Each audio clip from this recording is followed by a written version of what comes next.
selamat datang di video edukasi kita kali ini. Pada kesempatan ini, kita akan membahas salah satu cerita rakyat menarik dari Curup, yaitu legenda Batu Menangis. Setiap daerah di Indonesia memiliki cerita rakyat yang menyimpan nilai budaya dan pesan moral bagi generasi muda. Salah satunya berasal dari Curup, Kabupaten Rejang Lebong, Bengkulu. Di sana terdapat sebuah legenda yang dikenal dengan nama Batu Menangis. Melalui video ini, kita akan mengenal kembali kisah putri yang menolak perjodohan, serta memahami makna budaya yang terkandung di balik cerita tersebut. Mari kita pelajari bersama bagaimana sebuah legenda dapat menjadi bagian penting dari identitas dan sejarah suatu daerah. Legenda Batu Menangis yang berada di kawasan wisata Suban Air Panas, Curup, Kabupaten Rejang Lebong, merupakan salah satu cerita rakyat yang berkembang di masyarakat setempat. Batu yang kini dikenal sebagai Putri Selangkah ini, menurut cerita, pernah menjadi tempat perenungan dan menangis seorang putri yang tidak ingin dijodohkan dengan calon yang ditetapkan oleh keluarganya. Batu Menangis asal-usulnya dari mana sih? Di daerah Suban Air Panas, terdapat sebuah batu besar yang disebut Batu Menangis atau Putri Selangkah.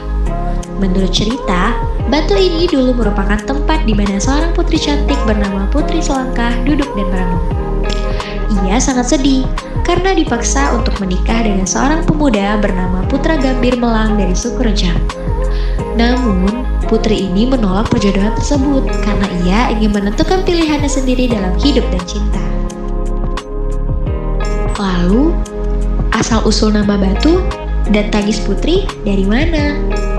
Karena tidak ingin menikah dengan calon yang ditentukan, putri itu duduk di atas batu dan menangis sedih atas nasibnya. Air mata yang terus mengalir dari kepalanya, kemudian dipercaya keluar dari celah-celah batu hingga saat ini. Oleh karena itu, masyarakat menyebutnya Batu Menangis. Putri Selangkah itu apa dong artinya? Selain disebut Batu Menangis, batu ini juga dikenal dengan nama Putri Selangkah. Hal ini berasal dari cerita bahwa putri tersebut memiliki kemampuan berjalan ke arah 4 penjuru mata angin hanya dengan 1 langkah, lalu menghilang dan tiba di tujuan. Karena kemampuan dan kisahnya itulah ia kemudian disebut Putri Selangkah. Kepercayaan masyarakat di sana bagaimana? Dahulu, batu ini sering mengeluarkan air yang diyakini sebagai air mata Putri Selangkah. Masyarakat setempat kadang mempercayai bahwa air dari batu ini bisa membantu melancarkan urusan jodoh, sehingga pengunjung yang datang ke sana biasa mengusapkan sedikit air dari batu ke alis mata sebagai bagian dari harapan baik. Kira-kira dari cerita yang ada, apa nilai budaya dan moralnya? Legenda Batu Menangis mengandung beberapa pesan penting.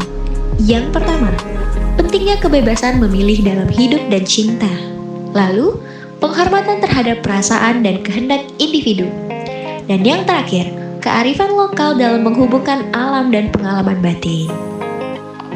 Batu Menangis di Suban Air Panas tidak hanya menjadi bagian dari cerita rakyat Curup, tetapi juga menjadi daya tarik wisata sekaligus simbol-simbol emosi dan pilihan hidup yang kuat bagi generasi berikutnya.